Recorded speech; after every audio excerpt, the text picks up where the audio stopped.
Welcome back to The World Over. August is here, and many have kids going off to college for the first time.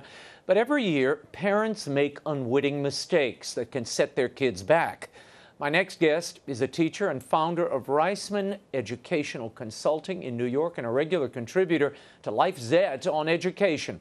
Here to give us some tips for making that transition to college a good one is Daniel Riseman. Thank you for joining us. He joins us via satellite. I want to start with what we're learning from studies.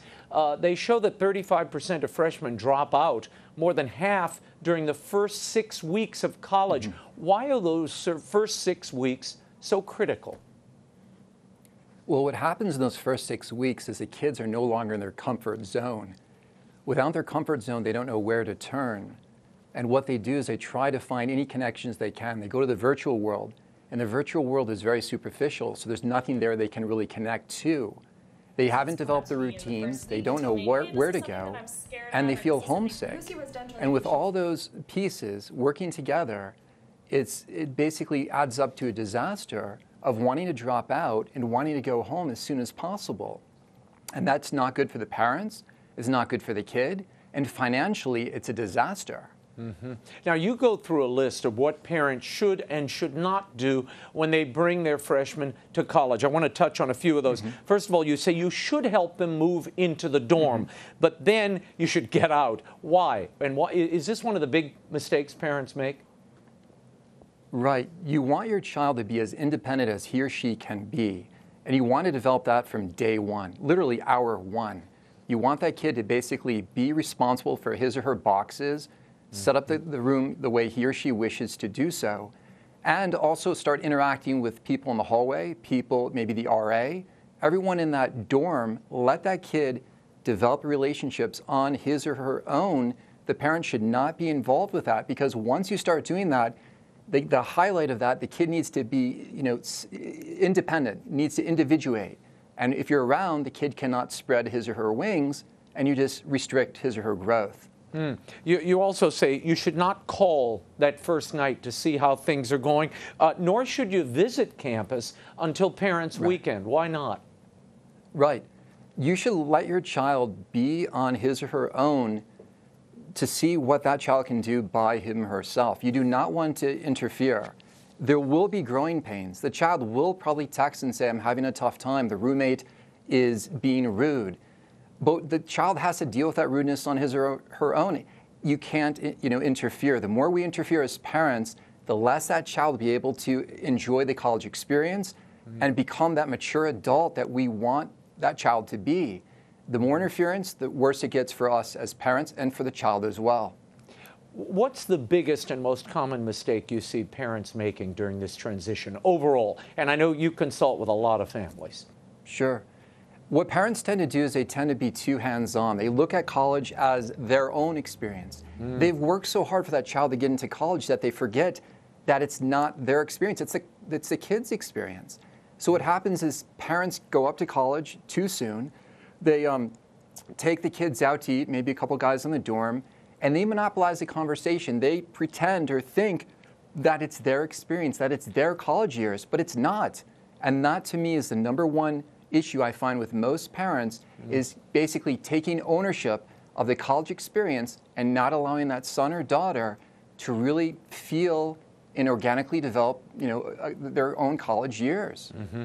I need to ask you, Daniel, what would be your advice to the student about to embark on this new adventure? And let's face it, for a lot of kids, it's the first time they've been away from home ever, the first time they've been, in many cases, many states removed from their parents.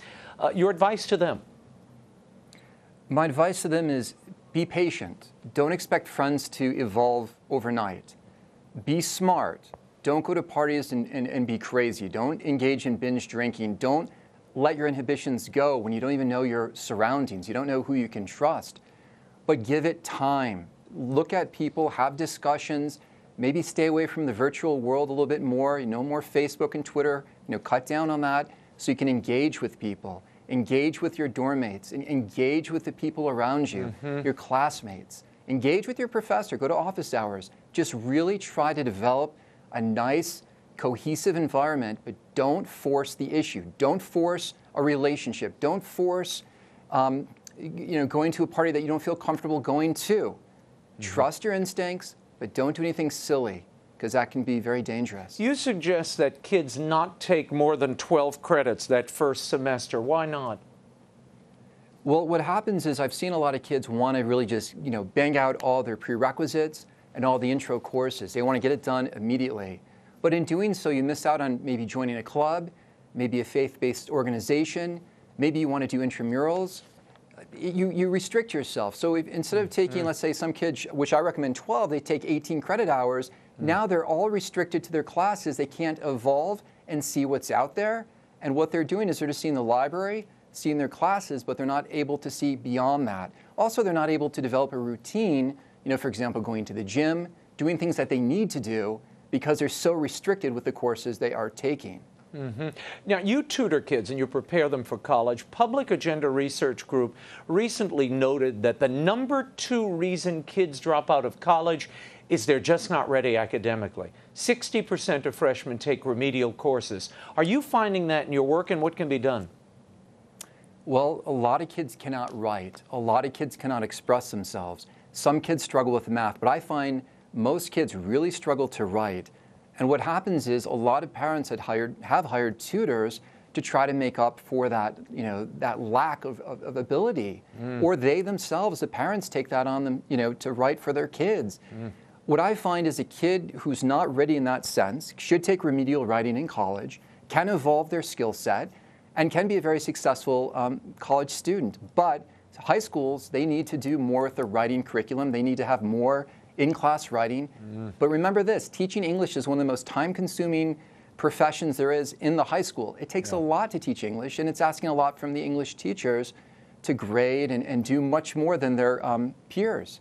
So it's a double-edged sword. Kids are not great at writing, but the teachers aren't having the time to make them good. They're also not great at reading, which is why I'm always stressing literacy. Because if you read well, you can usually write well because it shapes the mind. How much do you attribute this to smartphones and the use of smartphones, not only in daily life, but in courtship, to understand anything? They don't have to recall a fact because you can look it up on the cell phone.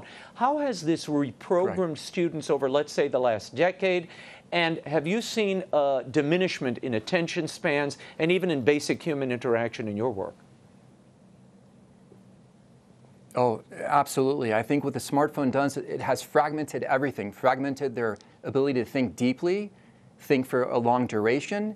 It's fragmented relationships. I was thinking this on the way in. Relationships have become extremely superficial because it's very binary. You're either going to be liked on Facebook or someone will ignore you.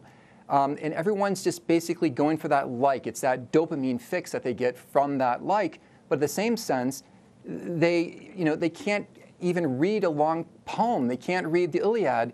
They're always going to Cliff's Notes or Spark Notes. I mean, I'm not saying everyone, but the majority of students really struggle to read anything that makes them focus or wants them to focus for a long period of time. That focus is gone, and I find a huge amount of my students are ADD, ADHD. They have that. They're taking medication, which helps them. But then you have to ask yourself, what are the consequences of that medication down the road? I think there must be a fix that would be more, generic, more organic than just taking medication for this condition that's been set up by the smartphone. It's amazing. I always tell people, those who read books will rule the future. So, learn to focus your mind so you not only take in new knowledge, but discipline yourself into the practice. What should parents do, my final question, Daniel, to prepare their kids for this experience before they leave, practically speaking? Well, what parents need to do, from day one, parents, once that kid is born into the world, a lot of parents set up a 529 fund. But at the same notion, we don't think about the emotional fund, so to speak, for that child. We need to emotionally develop as best as we can kids that are resilient, kids that have grit. And the only way we're going to be able to do that is let them experience failure. If they're benched on a basketball team, let the parent not call in and let the kid figure out his or her own issue. Kids need to fight for themselves, and we as parents need to allow them to do so. The more we interfere, the less likely they're going to excel in college. So as parents, we need to let our kids, it sounds weird, but we need to let our kids fail And we need to stop that participatory trophies and awards. We need to let our kids know that, once you reach and overcome an obstacle, that is a reward in itself, and the kid can feel it intrinsically. And once that kid has that in his or her gut, you're going to see success. You're going to see these numbers of kids stay in college and graduate. Now it's almost 5 to 6 years to graduate. You're going to see kids graduate in 4 years and hopefully excel in life. Yeah. Daniel Riseman, thank you for the advice. You can read all of Daniel Riseman's columns on education at lifeset.com. And you can do what we've been doing over the last few days. We're taking our first off to college. You have to teach them how to wash clothes. You have to teach them how to balance checkbooks. These are life lessons they need to prepare themselves for this transition to independent life. That's what it's all about. And hopefully giving them the values and the faith they've been given all along to help continue in that walk as well. That's all the time we have for now. Until next week, the show continues on Facebook and Twitter. Like me on Facebook. You can follow me on Twitter. The links are at RaymondArroyo.com. Be sure to join us next week. Until then, we'll be scouting the world over for all that is seen and unseen. On behalf of the staff and crew of EWTN News, thank you for watching. I'm Raymond Arroyo from Washington, D.C. Bye now.